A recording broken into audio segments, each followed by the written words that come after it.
저희 오늘 코로나19 상황 좀 알아보겠습니다. 먼저 영상부터 한번 보시죠. 저는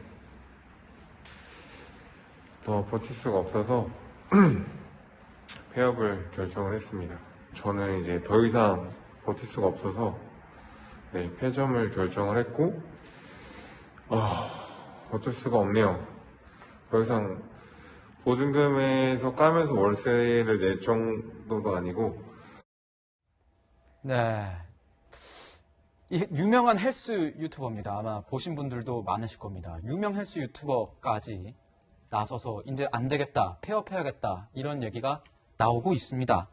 자, 헬스장 문을 닫게 된 뒤에 운동방송 대신에 또 먹방까지 하면서 근근히 이어왔는데 이제 그것까지도 안 된다는 거겠죠. 평론가님, 이게 보면은 이 정책, 방역의 실효성 측면에서 이게 제대로 되는 건 맞냐? 이게 헬스장을 운영하시는 분들 같은 경우에는 살지를 못하겠다. 이런 얘기 계속 나오고 있지 않습니까? 네, 물론 방역을 중시하는 이 정부 당국의 지침도 이해가 가는 측면이 있습니다만 사실 헬스장 같은 경우는 뭐 태권도장 같은 다른 운동시설과 차이점이 뭐냐는 형평성 논란이 먼저 불거졌었고요. 네. 그 이후에 정부에서 그렇다면 헬스장도 동시간대 9명 이하 그리고 만 19세 이하의 아동과 학생을 대상으로는 영업을 허용해 주겠다고 밝혔습니다. 이 지금 사진도 보는 게 이 실효성 있는 어떤 방역 대책을 촉구하는 헬스 이 운영자들 분들이 모여서 이렇게 밖에서 시위하는 그런 모습이군요. 네, 그렇죠. 얼마나 이 절박한 상태이면 이 엄동설안에 저렇게 얇은 복장을 입고 저런 시위를 하겠습니까? 그런데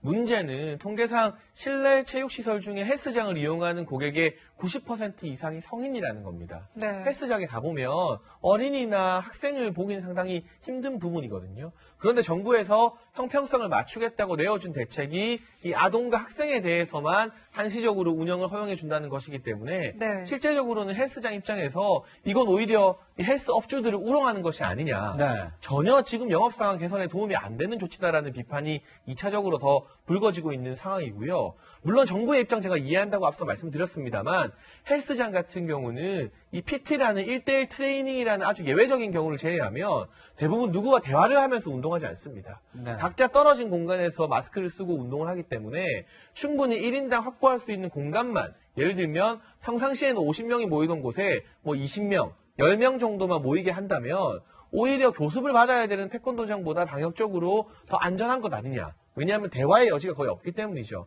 이런 어떤 이 현장에서 올라오는 구체적인 비판에 대해서도 정부가 코로나라는 장기전에서 무조건 자영업자들에게 희생만 강요하고 부탁할 게 아니라 좀 더 세밀하게 지켜봐야겠죠. 그렇죠. 숨을 쉴 수 있는 융통성을 허가해줘야 되는 것이 아니냐는 그런 지적이 이제는 조금씩 더 강해지고 있는 추세 같습니다. 네, 코로나 상황은 계속 안 좋고 지금 내일부터는 3차 재난지원금 지급이 시작이 된다고 하지만요. 벌써부터 이 4차 재난지원금을 누구에게 줄 것이냐를 두고 논란이 계속 이어지고 있어요. 교수님, 지금 이낙연 대표는 뭐 전 국민에게 지급하는 것을 검토해야 된다라고 하지만 야당에서는 선거용 돈풀기 아니냐 이런 비판도 나오는데요. 그러니까 지금 사실 내일부터 한 달, 그러니까 설날 전까지 전체 9조 원이거든요. 3차 재난지원금의 규모가. 예. 그래서 90%까지 이제 지급을 완료하는 것이 가장 중요한 겁니다. 지금은 네. 우리가 소상공인이라든가 뭐 자영업자 그리고 지금 프리랜서 등 근로자들이 지금 어떻게 보면 굉장히 낭떠러지 같은 삶을 이어가고 있어요. 네. 그렇기 때문에 지금의 상황에서 가장 우리가 역점을 둬야 되는 거는 지금 3차 재난지원금을 빨리 이제 적기에 지급하는 것이 우선돼야지. 네. 벌써 4차 지원금을 얘기를 하고 그것이 선별 지급이냐 보편 지급이냐 이걸 논쟁할 때는 아니다라고 생각을 하고요. 당연히 그건 뭐 국민이 어떤 방향에서 사실은 이 지급을 받는 것이 더 좋은가에 대한 논쟁은 분명히 있을 수가 있어요. 하지만 지금의 상황에서는 이렇게 취약계층 중심으로 우리가 어떻게 지원할 수 있는지 그 부분에 대해서 더 집중하고 노력해야 되는 것 아닌가 이런 생각을 합니다. 변호사님, 지금 약간 정부는 어떤 입장에 있는 거죠? 뭐 문재인 대통령 같은 경우에는 코로나가 주는 고통의 무게 결코 평등하지는 않다. 이래서 약간 선별적으로 가는 거 아니야? 이런 얘기 나오고 있고, 뭐 정세균 국무총리 같은 경우에도 보편 지급 이걸 얘기하는 이재명 지사에게 약간 단세포적 논쟁이라고까지 지적을 했어요.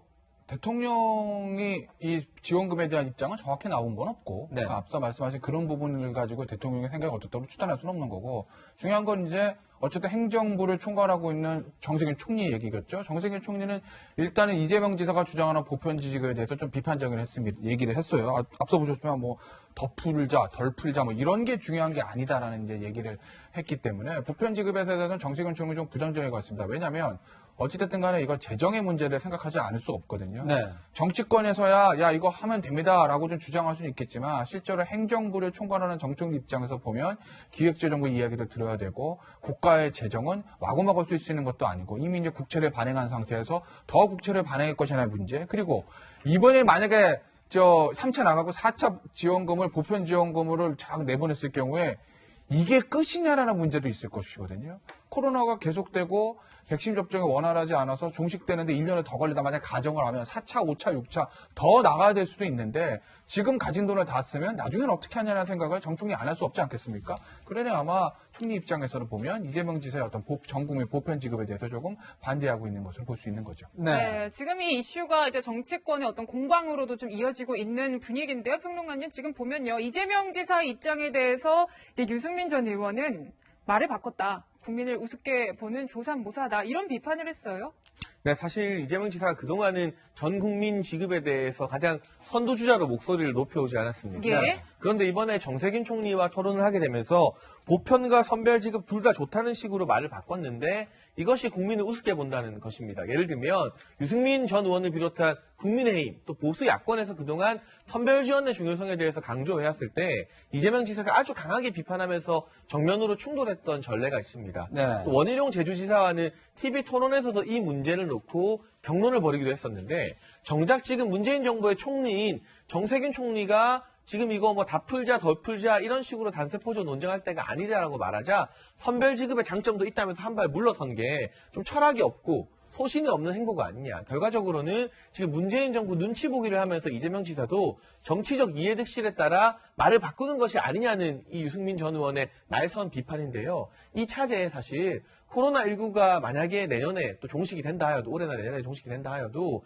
이런 식의 대재앙이 계속해서 발생했을 때 정부가 재정을 어떤 식으로 사용해야 되느냐에 대해서는 좀 정치권에서 이번 기회에 더 많은 논쟁과 더 많은 토론을 통해서 분명한 원칙과 기준선을 세우는 게 필요해 보이고요. 지금 한 가지 우리가 유념해야 할 점은 선별지급을 주장하는 게 이제 야권뿐만이 아니라는 겁니다. 정부 소속의 홍남기 기재부 장관 같은 경우도 선별지급론을 펼치고 있고 정세균 총리 그리고 문재인 대통령까지도 사실상 선별지급에 힘을 싣고 있는 상황에서 이재명 지사만 좀 유독 도드라질 정도로 이 보편적 지급에 힘을 싣고 있는 모습인데 그렇다면 이건 보수 진보나 여야의 문제가 아니라 대세는 선별 지급이고 보편 지급을 주장하는 이재명 지사 쪽에서 뭔가 이 대세를 뒤집을 수 있는 확실한 증거나 근거를 가져올 필요가 있다는 그런 생각이 듭니다. 네. 네.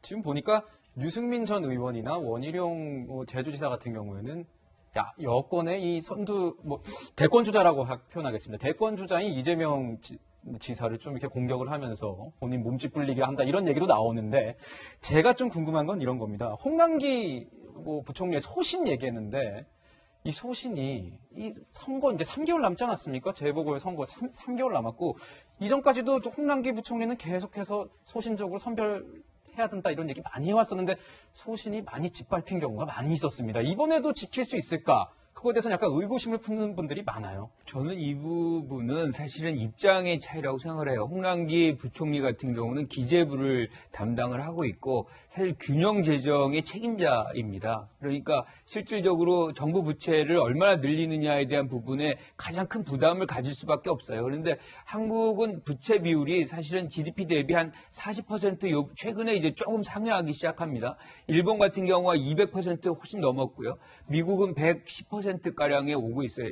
약간은 우리가 여지가 있습니다. 그런데 상황에 따라 좀 탄력적으로 유연하게 좀 접근할 필요는 있다. 우리가 이제 보편적인 지급을 할 때는 그 당시에 이제 취약계층뿐만 아니라 국민 전체가 사실은 굉장히 고생을 했잖아요. 네. 그러다 보니까 위로의 차원에서 사실은 보편 지급을 한 측면이 있습니다. 근데 지금의 상황에서 지금 우리 김태현 변호사 말씀하셨지만 사실 이것이 3차, 4차로 끝날 것이냐 아니면 더 갈 것이냐라는 것을 고민한 한다면 재정 부담을 고려하지 않을 수가 없는 거죠. 그런 차원에서 본다면은 선별 지급으로 어느 정도 조금 재정을 이렇게 아껴가는 그런 측면에서 아마 홍남기 부총리는 지속적으로 그 기조를 유지할 가능성이 있는 것이고 정부 책임자들은 대부분 같은 맥락에 있다고 생각을 해요. 네. 네, 지금까지 코로나19 속보하고요. 지급 범위 놓고 벌써부터 논란이 되고 있는 4차 재난지원금 분석해봤습니다. 네.